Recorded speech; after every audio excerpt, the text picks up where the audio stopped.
Hey everybody, welcome back to an all-new episode of 10 to Life with me, Annie Elise.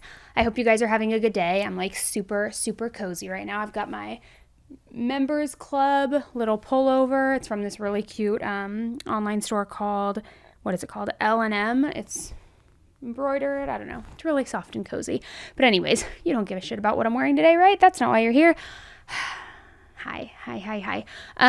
Okay, so we are talking true crime today. If you're like brand new to this channel and you're like, who is this giggling dingbat who is talking to me right now?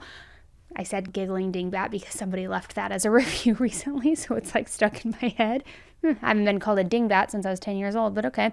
If you're like, who is this chick? What's going on? My name's Annie, and this is 10 to Life, where we talk about everything true crime. We talk about old cases, current cases, cold cases, ongoing cases, unsolved cases. I mean, literally, you name it. And what we try to do is do a full deep dive so that you can find all of the information here in one singular video rather than having to look up a million different videos to piece together information on a case, one that you're, interested in for whatever reason or another. And the reason that we cover these cases is, of course, to generate awareness, to keep these victims' voices alive, to help educate on different red flags to look for, different behaviors, all the things. So today's case is a little bit sensitive. Not that they aren't all sensitive, but you'll understand why as we're going through it.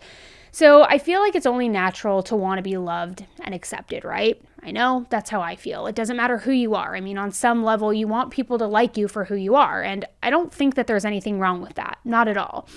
But sometimes it is possible to want that love and want that acceptance so much that you'll go to ridiculous lengths to get social approval from other people, and that can be really harmful for people's mental health.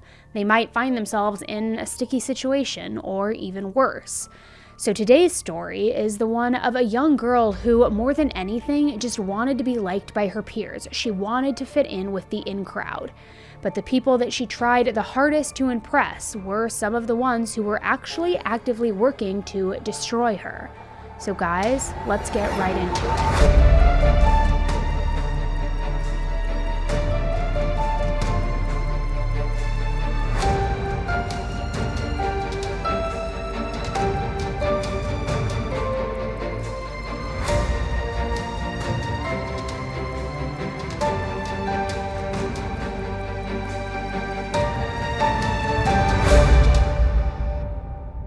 Okay, 10 to Lifers, you know that I am a sucker for a good game on my phone, and you also know I don't gatekeep, so let me share my new favorite with you.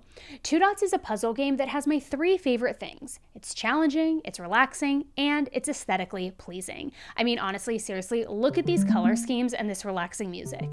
Now, I personally enjoy playing this when I'm just like relaxing at home in my fuzzy socks, but I also love that it can be challenging, so I also get like this sense of achievement while I'm playing it, which like makes me just feel really good. It gives me the warm and fuzzies. I mean, guys, just look at this. This is like beyond fun. I could do this for hours. Look at how cute this is.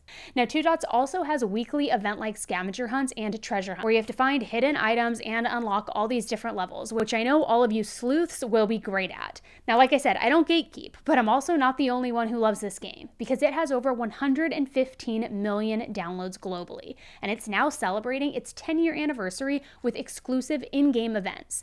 It is completely free on iOS and Android, and you can download it right now by using the link in the description or scanning the QR code on screen. Go download it, relax, play for a while, and thank me later. And thank you, Two Dots, for creating this game for me and for sponsoring today's video. Adrianne Reynolds was born on September 12, 1988. Her mother, Carolyn Franco, was only 16 years old, and she worked full-time at a local convenience store just to get by, just to make ends meet. And she barely made enough to even cover the cost of diapers and for food for herself and for little Adrianne. Now, obviously, this wasn't a super sustainable situation, right? And not too long after Adrianne was born, she ended up being adopted by her grandmother and her grandmother's husband, Tony Reynolds. Eventually, Tony and the grandmother's relationship went south, though, and they ended up getting divorced. And it's sort of unclear whether or not Adrianne had a relationship with her grandmother after that. She isn't really mentioned throughout the case after this adoption, but it is known that as Adrianne grew up, she and Tony were extremely close, and their relationship stayed that way. Tony eventually got remarried to a woman named Adrianne Reynolds, and for a lot of Adrianne's childhood, she was kind of just like bouncing around from one house to another. Tony had adopted her, yes, but she still spent quite a bit of time with her biological mother, Carolyn. They lived in East Texas, which is just a couple hours outside of Dallas, and it's hard to say much about what her home environment was like when she was little because there's not a ton of information, but here's what we do know. Adrianne was extremely outgoing, and she had this incredible singing voice. She dreamed of auditioning for American Idol, and people really felt like she actually had a shot at getting on this show. She was super talented. And even though Adrianne never took a professional singing lesson, she practiced the song Amazing Grace over and over and over again until she could just like belt it out perfectly. Every day she would be humming it around the house, and every time that her school had a talent show, it was her go-to song, go-to performance piece. You know how it goes. Like if you've ever done karaoke or if you're a big fan of karaoke, you always have that one go-to song that you know that you are, shining your best karaoke style and life in. I personally hate karaoke. I don't have a good voice, and I would rather stand naked in a room full of a million people, that like horrible dream that people have, because karaoke just like gives me so much anxiety. But anyways, so as good as Adrianne was singing, and not to say I want to stand in front of a room naked, guys, I was just trying to use the comparison of like the dream or the nightmare that people have when they're like, they show up to school naked. Not trying to say I'd be confident standing naked in front of a room. Wow, this just went south. Okay, let's regroup, guys. So, as good as Adrianne was at singing, she struggled a lot with school, and it began when she was about 12 years old and when her appendix burst, because she had to get surgery, and the recovery from that took a really long time, and because of that, she fell behind on a lot of her schoolwork, and she never really caught back up again after that. And to make matters worse, the more time that she spent with her mother, Carolyn, the more tension that they started to have in their relationship. They argued constantly, whether it was about Adrianne not taking her homework seriously enough or maybe hanging out with the wrong crowd. And it all sounds like typical mother, teenage daughter type of stuff, but it's also worth remembering that Carolyn had barely had a high school experience herself. She had to grow up really fast after getting pregnant at just 16 years old. She couldn't focus on things like prom or weekend parties. I mean, she was raising a baby. So she wanted Adrianne to make different choices. She wanted her to have more options for her future. But the problem with all of that was that Adrianne was very laser focused on fitting in. She wanted to be liked by everyone, and her appearance even changed quite a bit throughout her high school years, which is something that we'll get into a little bit later. But she was actually super smart, and she should have been able to excel if she just worked a little harder and put a little bit more time into her homework. But her friends thought that it was just cooler not to care, brush it off, don't do your homework, skip class, things like that. So because of that, and because of her wanting to just fit in with everybody, she decided that she didn't care either. And it was around this time in Adrianne's life that her and Carolyn's relationship was really at its worst. Adrianne was only about 12 or 13 years old at this point, but she was practically going on 30 years old based on the crowd that she was hanging out with. And Carolyn thought that Adrianne was hanging out with, quote, a tough, druggy crowd, which is wild given that she was still in middle school. Pretty alarming, right? I mean, she was very, very young, so young to be dealing with those kinds of bad influences. And unfortunately, it didn't get any better by the time that she got into high school. Carolyn was sure that Adrianne wasn't a bad kid. It was just her friends that were the problem here. But Carolyn still could not force her daughter to abandon this new social circle of hers. Teenagers will always find a way to sneak around, still do what they want to do. I think we all know that.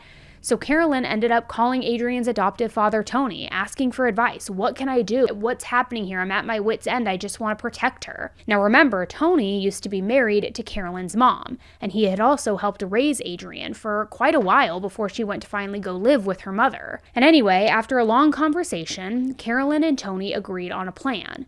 If they couldn't make Adrianne ditch her crappy loser friends, they were going to move her to a new town, and they were going to let that long distance really do the work of separating them for them. So obviously Carolyn and Adrianne hadn't been getting along very well at all, as Adrianne was now entering her teenage years. So it just kind of felt too like the best option all around. Basically, Adrianne would leave Carolyn's home in Kilgore, Texas, and she would move with Tony and his new wife, Joanne, in Illinois. Now, East Moline, Illinois is 2.5 hours west of Chicago, basically on the other side of the state. State on the border with Iowa.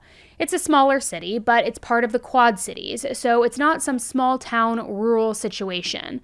Still, the crime rate is pretty low, and the majority of its residents are families who are looking to just live this more quiet lifestyle, if you will. So, without really having a choice in the matter, Adrianne made the move north in November of 2004, which was not long after she celebrated her 16th birthday. She had a really difficult time finding a high school in town that would take her, though, because she had fallen so far behind that she didn't have a single credit to transfer over. But Tony and his new wife Joanne were determined to get her started on the right path. Since they had such a difficult time finding the right school for Adrianne, they ended up enrolling her at Black Hawk College instead.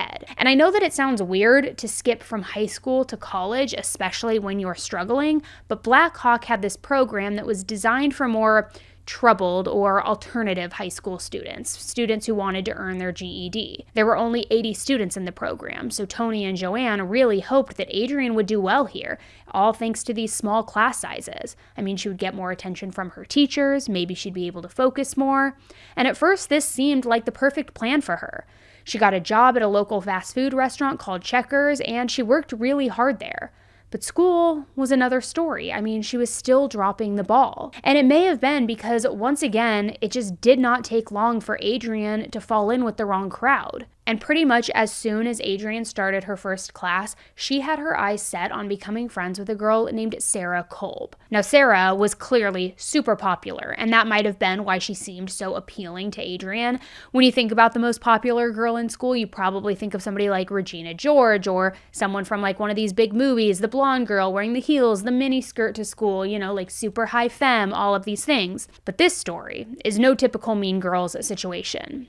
A lot of the kids at this school were like Adrianne, and I mean that in the sense that they kind of had nothing but trouble at traditional high school. So Sarah was edgy, she was goth, and she reminded Adrianne a lot of her friends back home. The idea was that if Adrianne could get in with Sarah and her friends, the, it people, then she would be cool and she would be popular as well. So Adrianne became really focused on Sarah, her boyfriend Sean McKittrick, and another friend, Sarah's ex-boyfriend turned best friend, Corey Gregory. So anyway, Adrianne basically threw herself at Sarah, Sean, and Corey, and before long, she won them over, and they were spending time together almost every single day. And it should be no surprise that given how he had just moved Adrianne from Texas to Illinois to get her away from this bad crowd, Tony didn't like Sarah at all. The very first time he laid eyes on her, this is what he actually said about her. He said, "I only met her once, and my first impression was a thug and a freak. She was dressed in all black, had piercings, and everything." In fact, Tony didn't approve of the whole social circle, and he felt like Sarah was the ringleader, who he kind of thought called all of the shots. He blamed her when Adrianne changed up her look to become more gothic, to just kind of emulate what Sarah looked like. She cut her long hair, she dyed it darker, she swapped out her old R&B and hip-hop albums, now listening to heavy metal.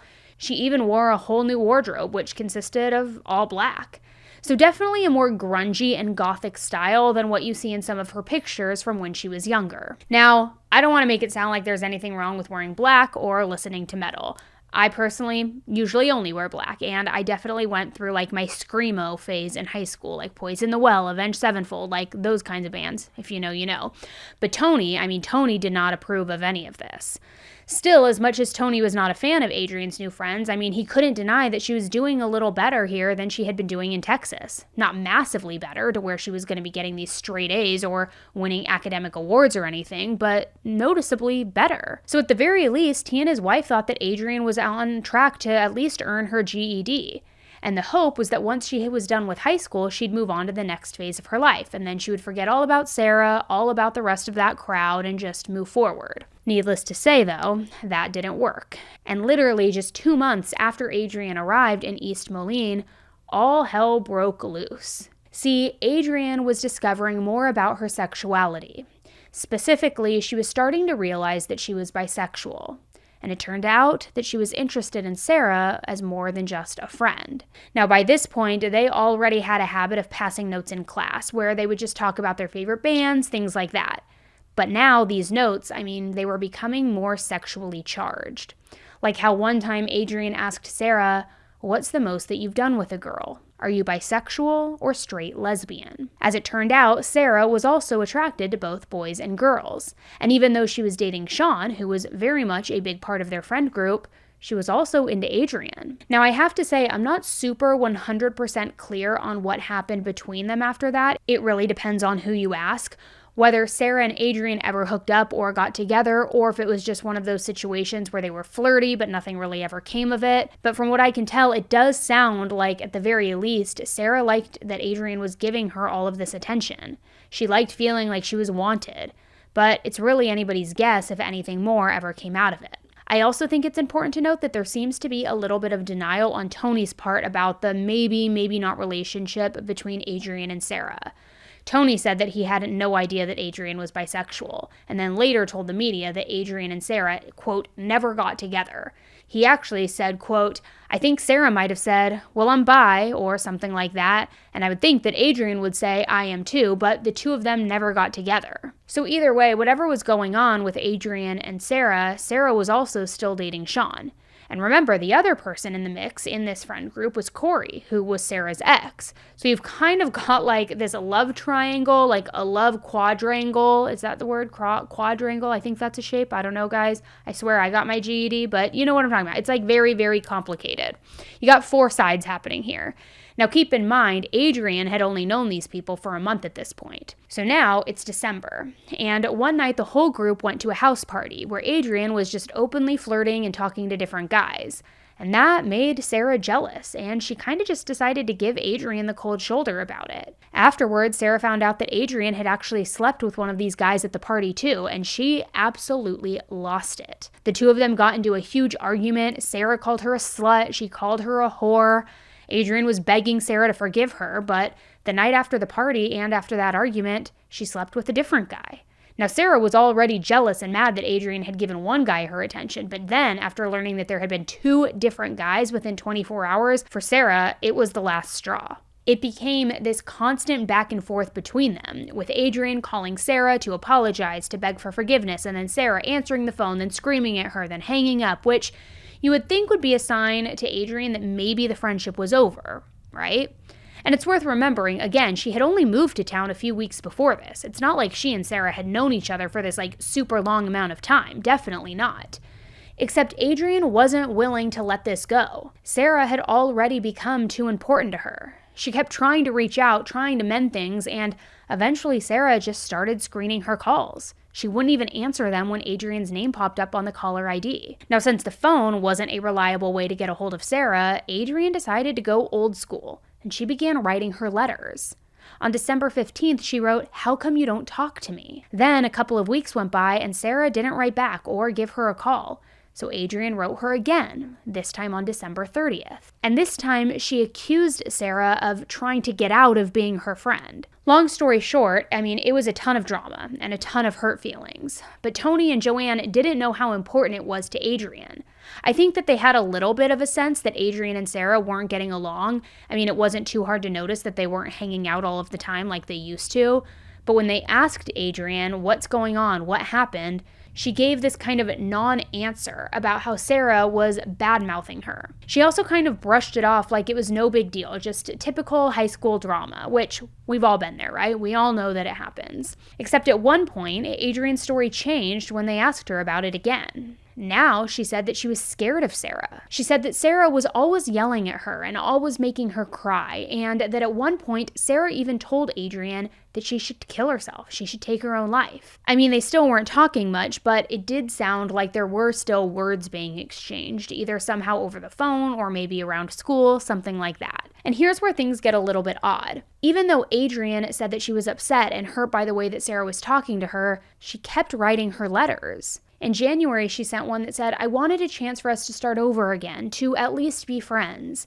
And then in another one, she said, "Why do you hate me so much? And why do you want me to die?" But her letters went unanswered. And while Sarah was the only one in the group who had a specific problem with Adrianne, like I said earlier, she was kind of like the ringleader. She was the one that called the shots in the friend group. So this meant that if she wasn't talking to Adrianne, neither were Sean and Corey. Or so Sarah thought. So finally, Adrianne stopped trying to get Sarah to talk to her directly. And instead, she decided to focus on somebody else in the friend group, Corey. Now, it's not clear if this was an attempt to make Sarah jealous by getting with her ex and driving a wedge between them, or maybe it was a sign that Adrianne was now moving on from Sarah and she was building new friendships. But what I do know is that sometime around mid-January, after close to a full month of the silent treatment, Adrianne asked Corey to hang out, and he said yes. It was just the two of them without the rest of the group, and a couple of times Adrianne and Corey kissed. But it didn't go any further than that. It was just kissing. Now, either way, if you thought that Sarah was pissed about Adrianne hooking up with random guys at their school, I mean, that was absolutely nothing compared to when she learned that Adrianne had been hanging out and kissing her ex-boyfriend. So obviously, the whole group had this weird dynamic anyway, with both Sarah's ex and current boyfriend being in it. And I think a lot of us would agree that Sarah and Corey weren't together anymore. And Sarah had even moved on, so I mean, Corey had every right to move on as well, right? Wrong. At least that's not how Sarah saw it. Basically, Sarah just had this very jealous and possessive streak, especially with Corey, who had been acting kind of like a lost puppy ever since the breakup. Even after Sarah dumped him, Corey sort of followed her around and did whatever Sarah told him to do. And from the sound of it, Corey thought that that was really his only way that he could keep Sarah in his life, through a warped, one-sided friendship kind of thing, so that's the option that he went with. Corey's parents were very disturbed by how he seemed so obsessed with Sarah too, while Sarah acted like she just couldn't care less. But we know that people are going to feel what they feel, and it sounds like Corey's relationship with Sarah had left this huge impression on him. In fact, right before Adrianne had moved to East Moline and stirred things up, Corey had still been trying to win Sarah back. He even had written Sarah a letter saying, "I love you. I have since I first laid eyes on you. You're all I think about. You're the only one I felt that I could speak my emotions with. And I want you to know that I'll always be that for you." And I just want to note here, it does seem a little weird to me that all of these teenagers were writing each other letters and notes in 2004. Because you would think that instant messaging or email would be the move here. Text messages weren't really on the scene yet. I was, how old was I in 2004? I think I was a junior in high school, sophomore in high school. So texting wasn't a thing, but instant messenger was. I was going to say AIM, which, if you know, you know. But like AOL was a thing, email was a thing, your buddy list was a thing. But maybe it was more of a just passing notes kind of school situation. I don't know, but I just thought I'd make note of that. Feels a little old school, even for me, who's old. Now, anyways, it sounds like Sarah liked kind of having this power over Corey, in the same way that she liked it when Adrianne was into her, showing her all of that attention. There was just something kind of thrilling about getting all of these people to just chase after her, be obsessed with her. But now, that power, it was slipping. Sarah couldn't handle how now all of a sudden Corey was maybe into Adrianne, or at least kissing her, and so were a bunch of other boys at the school. So basically now Adrianne was on her way to being the new queen bee, which it meant to Sarah she was a threat. And Sarah was losing everything. She couldn't control Adrianne anymore. She couldn't control Corey anymore. She was losing her grip. Adrianne and Corey both told their families how Sarah had reacted when she found out that they had been hanging out without her. She was beyond pissed. And think about how mad Sarah had been when Adrianne had hooked up with those random guys at that party. Now imagine it being Sarah's ex. Things were already bad between Sarah and Adrianne, but this was really the first time that Sarah and Corey had gotten into any type of argument. Corey's mom and Joanne, who was basically acting like Adrianne's mom at this point, both responded the same way when they heard about all of this drama. They said, "Sarah's not the boss of you. Sarah's not the boss of you guys. She wasn't dating either one of you. You guys get to do whatever you want. And Sarah doesn't have a say in what you do. You can live your own lives." Which, so far as Corey and Adrianne were concerned, it meant that they were going to stay friends. They weren't going to start dating or anything. Apparently, even though they had kissed, they didn't really have any serious feelings for each other. They were just a lot more interested in bonding over the fact that they liked the same kind of music. And then when Sarah turned on them, it really just gave them one more thing in common. So in this moment, now Corey and Adrianne were starting to realize that they'd been looking to Sarah to give them validation of sorts. Like Sarah could make them feel that they were important or special. And now that Sarah was shutting them out, they could actually rely on each other to get what they needed. Now, by this point, Sarah had already been bullying Adrianne and trying to make her life a living hell at school. Ever since the party when their friendship went downhill, it had just been pretty bad. And once Sarah knew how close Adrianne was getting with Corey, she started talking about how she wanted to kill her. However, her friends just kind of laughed all of it off, like she was blowing off steam, that she didn't really mean it. And obviously, I'm not a mind reader here. I don't know what Sarah was actually thinking, but I do know that she wrote in her diary on January 21st, 2005. And in that entry, she said, "Stupid bitch needs to back up off my Kool-Aid. She's going to give him a note? Yeah, well, I'll fucking kill her." Now, I am going to come back to that a little bit later. I think the Kool-Aid reference, I'm trying to say this in a serious way, it kind of made me laugh, but I'm going to come back to that a little later and talk more about that line specifically where it says she's going to give him a note. But for now, just remember that the specific diary entry took place in January, because to all appearances, writing that down was maybe just what Sarah needed to move on.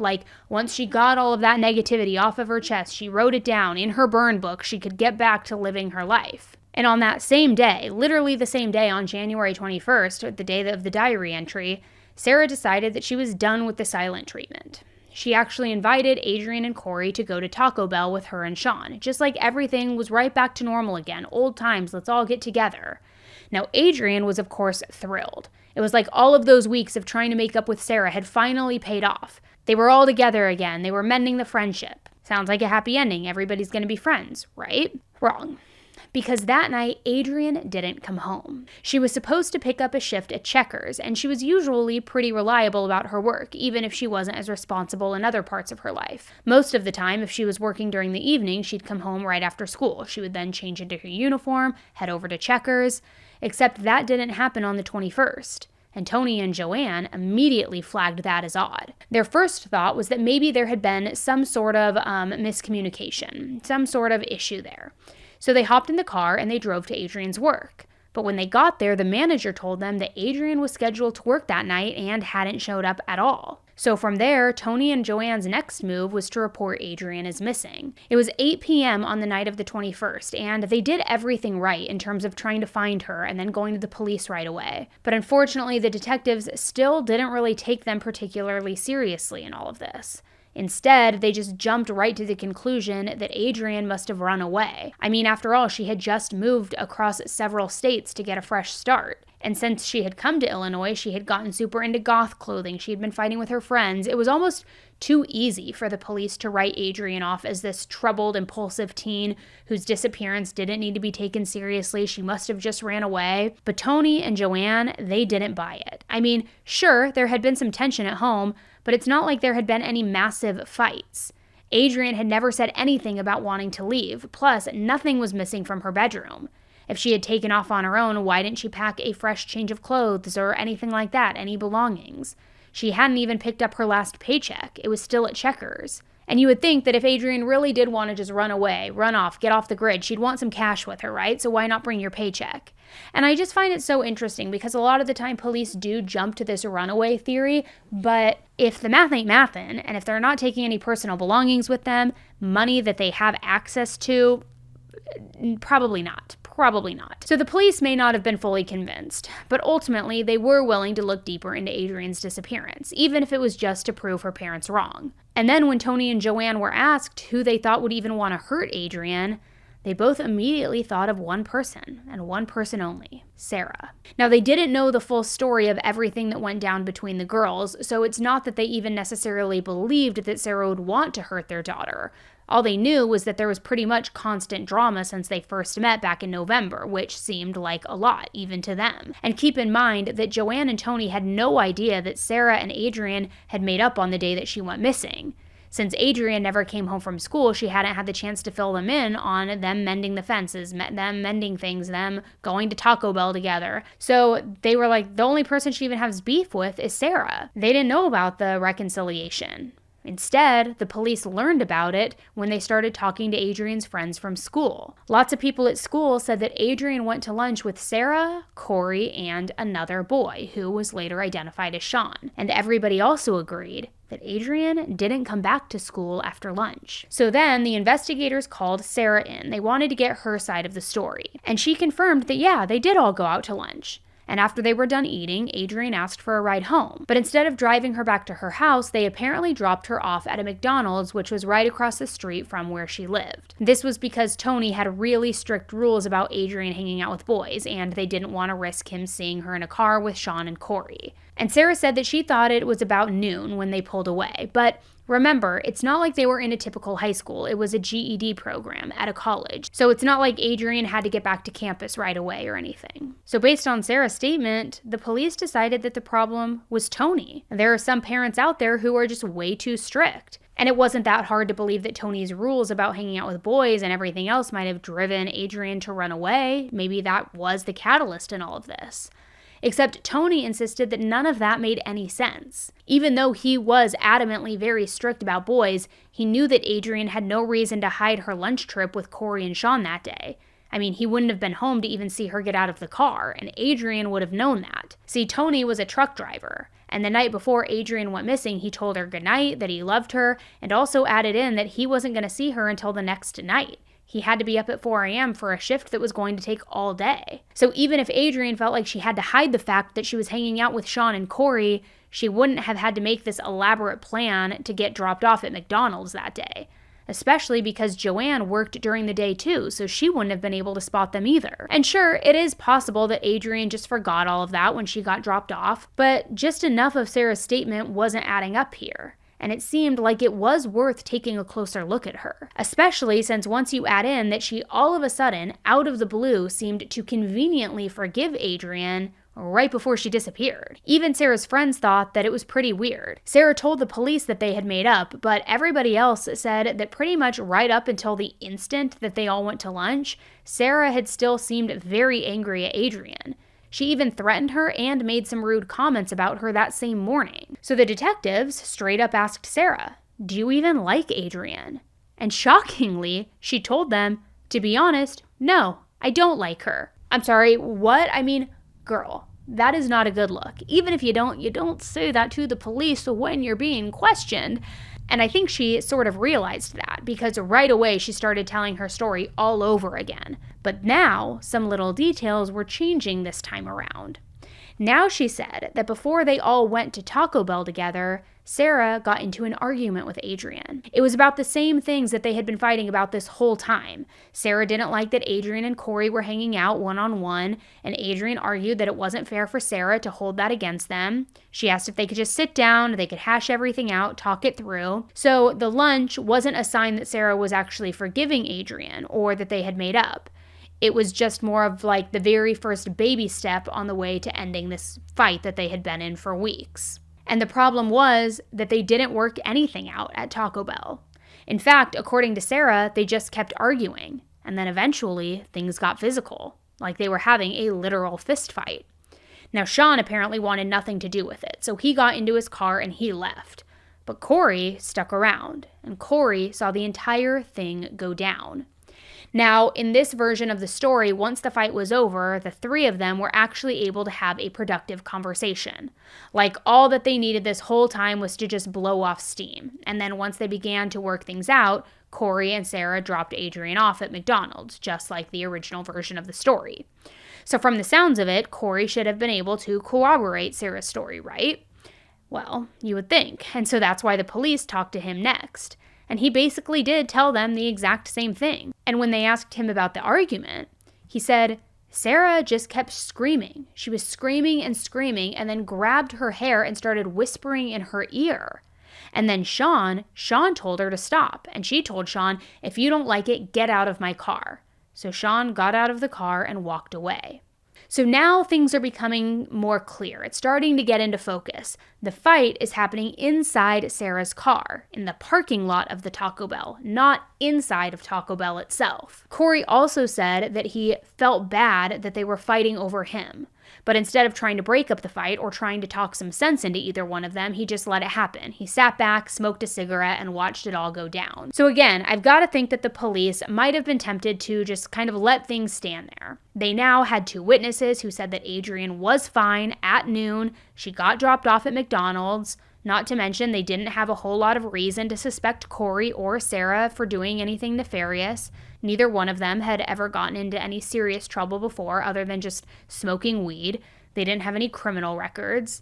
They even thought that Sarah seemed sincerely worried about Adrianne, which you wouldn't expect if she had done something to her. Because I guess she told the police that she really hoped that they would find Adrianne soon, and that they should let her know if she could help in any sort of way. But Tony and Joanne, they weren't giving up. They drove all over the city. They were looking for Adrianne everywhere in case maybe she really had run away and maybe she might be out on the street somewhere. But they never spotted her. So they even contacted a psychic, and Adrianne had only been missing for a day or two at this point, so they just figured, why not? Let's see what happens. The psychic told Tony and Joanne that Adrianne was alive, that she was alive and well, and that she was living in a basement somewhere. But the psychic couldn't give them a more specific location or tell them anything concrete or, anything useful really. So to Tony and Joanne, it started to seem like they might never find Adrianne. That was until Corey started to crack. Corey took a couple of calls with the police, giving statements, telling them everything they needed to know. And then 3 days after Adrianne's disappearance, Corey went to his parents and he told them that they should get him a lawyer. Now, when they asked why Corey wanted a lawyer, he said that Sarah had apparently lawyered up, so it seemed like it would be a good move for him to do the same. But he was still adamant, I had nothing to do with it. The lawyer's just a precaution more than anything else. Sarah has one. I think I should get one too. So Corey's parents did hire someone, and the lawyer joined Corey the next time that he went down to the station for an interview. Nothing all that exciting happened. He answered the questions, the detectives bought his answers, and then afterward the lawyer told him what a great job he had done. But as good of a job as he was doing, Corey was just getting more stressed out by the day. And before he went to bed after that last interrogation, he had an absolute mental breakdown. He started crying, and he started telling his dad over and over again he was so sorry. Now, obviously, Corey's father was like, what are you talking about? What are you sorry for? You cooperated with the police. You did everything that you could. Why are you sobbing? Why are you hysterically crying? Now, obviously, Corey was acting really guilty, and it was now setting off alarm bells in his dad's head. So then finally, Corey's dad asked him point blank, did something happen to Adrianne in that car? And Corey nodded. And with that little nonverbal confession, it was like the floodgates opened. Suddenly, the whole truth came pouring out, and Corey said that Adrianne got hurt, and in his words, really a lot. Corey also explained that Adrianne hadn't run away. Adrianne was dead. Now, we are so lucky that Corey's parents actually have morals and are good people, because this situation could have very easily turned into a Brian Laundrie 2.0 type situation where they might have tried to cover up the whole thing. But instead, Corey's dad invited his ex-wife over to the house so that the two of them could basically tell Corey their goodbyes, because they knew that their child was going to head to jail that very night. Which isn't to suggest that it was easy for them to turn Corey in, but later on, Corey's dad told a reporter, quote, well, I don't know if it was difficult. It was the right thing that needed to be done. A family needed to know where their daughter is. Things needed to be straightened out. I mean, you can't hide something like this. It's the right thing to do. He needs to face up to what he did, what his part was. Which I have to just say, that is incredibly brave as a parent, but good job. You did right by your son and by all of Adrianne's family and Adrianne. So then, after he came clean, Corey told the police what really went down at Taco Bell. The start of the story matched what he and Sarah had already told the detectives. Adrianne and Sarah got into a fight inside the car in the Taco Bell parking lot. Sean got out of the car and left because he didn't want to get caught up in any of this drama. And it was probably, honestly, the best decision that he ever made in his life, because right after he left, the fight got even more violent. Adrianne apparently tried to choke Sarah, so Sarah tried to choke her back. Then Adrianne let go of Sarah's neck just long enough to just clock her and punch her directly in the nose, and hard enough that it started bleeding. And this was when Sarah absolutely lost it. Corey said that Sarah grabbed a wooden stick, and Corey described it as something that Sarah was using for self-defense, but from the sound of it, Sarah was actually on the attack, and she hit Adrianne with this wooden stick. The logistics aren't super clear, but somehow Adrianne ended up in the backseat of the car, with Sarah still beating her with this stick. Then, Sarah wrapped her hands around Adrianne's neck. And since she was now on top of Adrianne and had a lot more leverage, this was way more dangerous than before. When both girls were just kind of, at the same distance, grabbing each other's neck. Now, Sarah definitely had more weight on top of Adrianne. And I also want to say it's also possible that Sarah was a lot more powerful and that maybe Corey was holding Adrianne down. I'm not sure. He described the fight to the police twice, and it changed the second time around. I mean, the first time, he said that he was just sitting there. He was watching everything go down. But now this second time around, he said that he pinned Adrianne down in the seat. So either way, Sarah just kept squeezing until Adrianne finally stopped fighting back. Corey told the police that at first he and Sarah figured that Adrianne had just passed out, that she was fine. Apparently they just sat, they smoked a cigarette together while they waited for her to come out of it. But the more time that passed without Adrianne waking up, the more they started to panic. Like they didn't want to acknowledge what they had done, but they also had no choice but to acknowledge it now. Sarah started freaking out, and she started repeating over and over again that she hadn't really killed Adrianne. But eventually she stopped, and both she and Corey had to deal with the horrible reality. Adrianne was dead. They couldn't go to the police. There was no way that anybody would believe that they had choked their former friend to death by accident. So instead, they decided they needed to get rid of Adrianne's body, which might be one of the wildest parts of this whole story.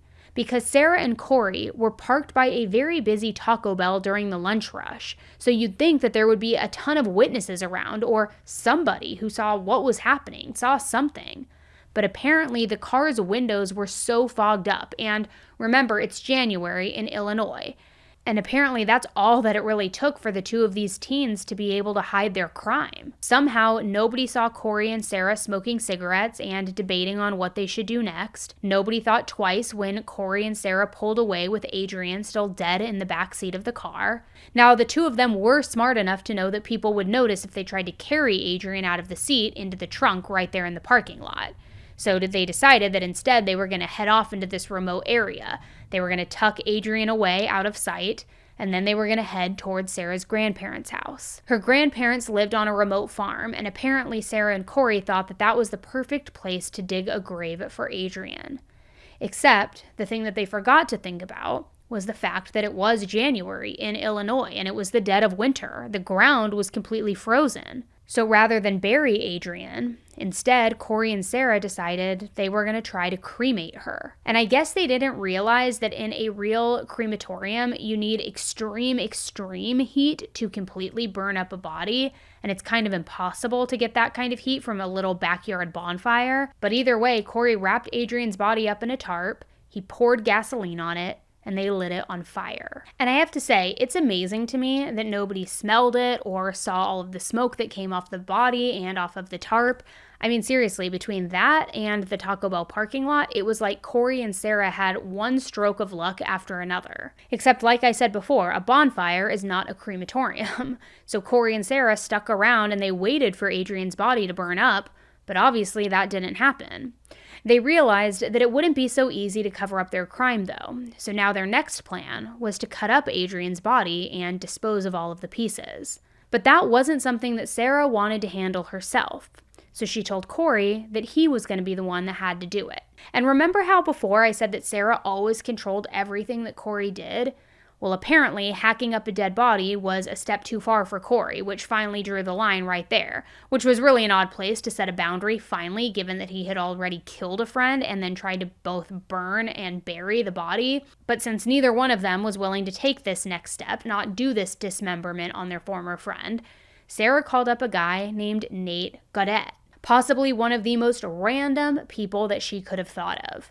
He wasn't part of their friend group or at all involved in any of the drama prior to this point. He was just another 16-year-old that she knew. And apparently the only reason that Sarah even thought of him was because she knew him as a guy who apparently was really into blood and gore. So basically, Sarah knew that Nate wasn't squeamish. He even used to brag about killing animals, so cutting up a body probably wouldn't be that big of an issue for him, so she thought. And apparently, Sarah was right to think this, because once he heard about what was going on, Nate was totally on board to cut this body up and this whole plan of theirs. The only problem in all of it was that he couldn't help them out right away. So, Corey and Sarah just left Adrianne's partially burnt body lying out in this field overnight. Which, you gotta just wonder, what kind of callous people are these? Are they monsters? Are they Callous, I mean, yes, yes, yes, check all of those boxes, but also kind of dumb. And who the hell is this Nate guy? He gets called up on the phone. They're not even a close friend. And he's all, oh yeah, you need a body dismembered? Sure, I'll be there in 10. Like, what's going on here? What's in the water here? But either way, the next day, Nate came over with a saw. And all three of them figured that they would take some of the edge off by smoking a little weed first. Then, for the rest of the day, Nate cut up Adrianne's body, all while Corey and Sarah just watched and kept smoking. And it literally makes me sick to my stomach thinking about what I'm about to say next, but Nate cut off Adrianne's head, arms, and legs. Then he even sawed her torso in half. Once everything was done, they decided to dump half of her remains there on the farm, and then they decided to take the other half somewhere else. So they picked a ravine that was on the farm, and they threw parts of Adrianne inside that. Then they put her head and her arms into a garbage bag, and they tossed it into Sarah's trunk. Now, if that makes you a little bit nauseous, this next part is going to absolutely shock you. During all of this, they got the munchies, the mother effing munchies. So they swung by a McDonald's where Corey ate a double cheeseburger, all while Adrianne's severed head and legs were inside a garbage bag in the trunk just a couple feet away. Absolutely sick, disgusting, foul, makes me want to vomit. After that, Sarah said that they should just bury the rest of Adrianne's body and that they should do this at a local park called the Black Hawk Historic Site. Now, Corey told the police that he could take them right to the part of the park where they had dumped everything. So at 11 p.m. that night, he took them to a manhole which wasn't even all that hidden. It wasn't that deep in the woods, and while there was a little bit of dirt on the hole, it wasn't totally out of sight or anything. And the bag with Adrianne's remains was still at the bottom of it. So after that discovery, after they were led to her remains, a few hours later at 2 a.m., the police called Adrianne's parents to let them know what they had found. And we all know that you're not getting a phone call at that hour with good news, most likely. So the moment that Adrianne's parents picked up the phone call and heard that the police were at the front porch, they knew that Adrianne was never coming home. Yeah, I think about her every day, and the worst part that goes through my mind is her fighting for her life in that car. I think about it every day of my life. You don't ever forget it. Probably not a day goes by that you don't. But even then, they didn't get the whole story. All they knew was that Adrianne was dead. And it was days after Sarah and Corey's arrest that they learned that their daughter had been murdered. Tony later described the way that he felt when he got the news. He said, "I felt like my stomach had just dropped. It seemed like everything was in slow motion. It's the worst feeling I've ever had. I just didn't even believe it for a long time." But after that, things started moving fast. On February 1st, 2005, Sarah and Corey were both charged with first-degree murder and concealment of a homicide. Shockingly, they both pleaded not guilty, and that's because during their separate trials, they basically decided to point the finger right at each other. Basically, each of them pretended that they were the victim and that the other one had planned all of it. Now, I'm going to throw a little bit of a curveball here, but in the time since all of this has happened, Corey has transitioned. And these days, she uses she and her pronouns and also goes by the name Harley Quinn. So that's how I'm going to refer to her for the rest of this episode. And let's also not forget that Sarah and Harley weren't the only ones involved in this whole crime.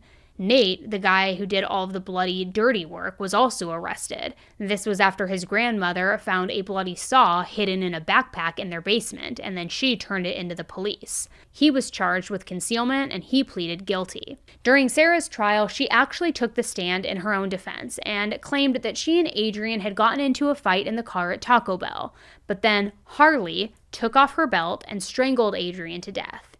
Sarah said that she was just so scared, so overwhelmed that she didn't know what to do, so because of that, she did nothing. Then, according to Sarah, she only helped dispose of the body and cover everything up because she was afraid of Harley Quinn. Because now that she knew what Harley was capable of, she was worried that she or her family might be killed next if she refused to dispose of Adrianne's body. Now, for someone who was trying to play up her innocence in all of this, honestly, I gotta say, she really didn't show much emotion or remorse during her entire trial. Sarah actually walked into the courtroom every day with kind of like a smirk on her face. And of course, the prosecutors reminded the jury that Sarah had literally been telling everyone that she was going to kill Adrianne in advance. And of course, we talked about that journal entry earlier, right? The one that was done that exact day when Adrianne went missing. Now remember, Sarah had mentioned a note that Adrianne had apparently written to Corey / now Harley. From the sound of it, this letter was a big deal to Sarah, and it might have been the one thing that actually motivated her to invite Adrianne to lunch that day. Obviously, this note feels really huge, really important, so naturally, my team and I wanted to try and find out exactly what this note said. But after digging basically everywhere, we only found one note that Adrianne wrote which might fit the bill.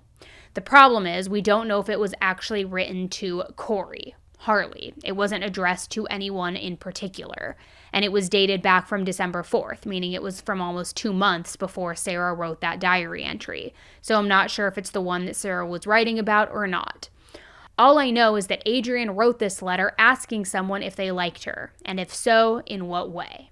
She also told this other person not to wear baggy pants when they met her dad. So it's not clear to me if the note actually meant that it was from Adrianne to Corey, or if it was one of the notes that Adrianne wrote to Sarah when they were in their very early flirty stages of their relationship. But even if we ignore everything about the letter, the jurors heard 50 different witnesses testify against Sarah, which sounds like an overwhelming amount of evidence, right? But on November 15th, 2005, her trial ended in a hung jury. After 15 hours of deliberation, they were deadlocked 11-1 in favor of conviction.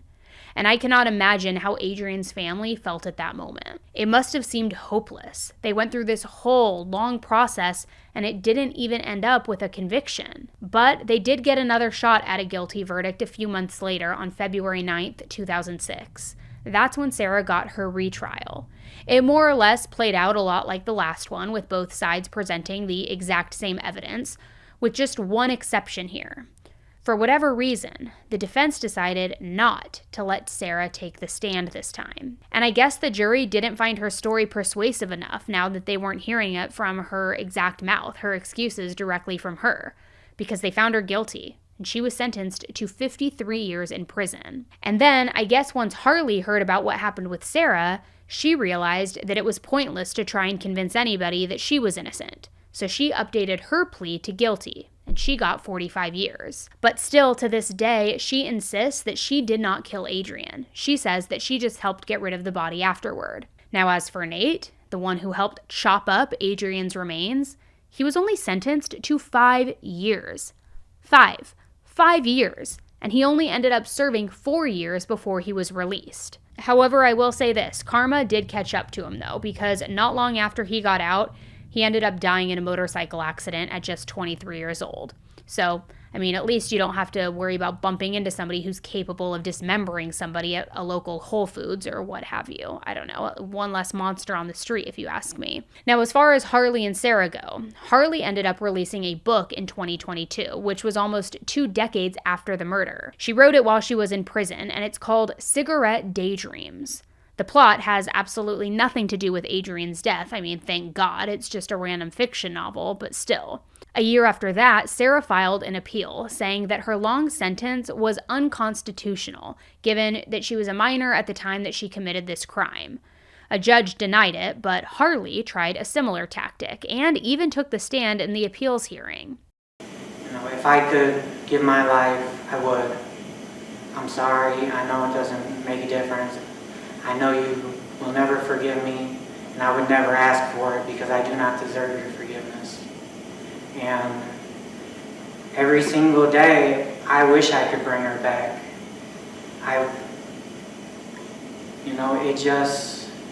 It never leaves me. But Adrianne's parents obviously said everything they could to make sure that her killer would stay locked up. Adrianne's life is worth more than 20 years. The value of her life is worth more than 20 years. Every day of my life, I think about her fighting and kicking for her life. I think about her grasping for air. I think about body parts down in that manhole. Ultimately, the courts upheld the original sentence. So it sounds like Carly and Sarah are going to stay behind bars for a very long time, and that's very good news for Tony and Joanne. They will never get their daughter back, but at least they know that she has received justice. Probably what would she be doing today? You know, she loved to sing, and maybe she would have went to American Idol or one of them things, or at least tried anyway. Just hug your kids, because you never know. Now, you might be wondering, where was Carolyn in all of this, Adrianne's biological mother? It's kind of strange that she basically just disappeared from the story as soon as Adrianne moved to Illinois. Tony and Joanne were really the only ones I could find who did any interviews or talked about this case. Carolyn is only mentioned briefly in a few articles when they talk about her moving cities, but somehow to me that just makes all of this even more sad. At the end of the day, I think it's so sad that Adrianne was killed by these people who she considered her friends. I mean, we see lots of stories where somebody trusts the wrong person or dates somebody who ends up being dangerous, but it's especially tragic that all she wanted was someone who accepted her, who understood who she was as a person and wanted her to be around them. Not only did she never get that, but she ended up dying for it. So I think it's a good reminder for all of us to just not only look a little closer at people who are coming into our lives, but also to value the friendships that we do have, the true friendships. Thank you for tuning in to another episode of 10 to Life. If you want to make sure you don't miss future episodes, make sure to take a quick second, hit the subscribe button below. It's totally free, but that way you won't miss any future episodes. All right, guys, and don't forget to check out 2 Dots using my link in the description or the QR code on the screen. All right, guys, thanks again, and until the next one, stay safe. Bye.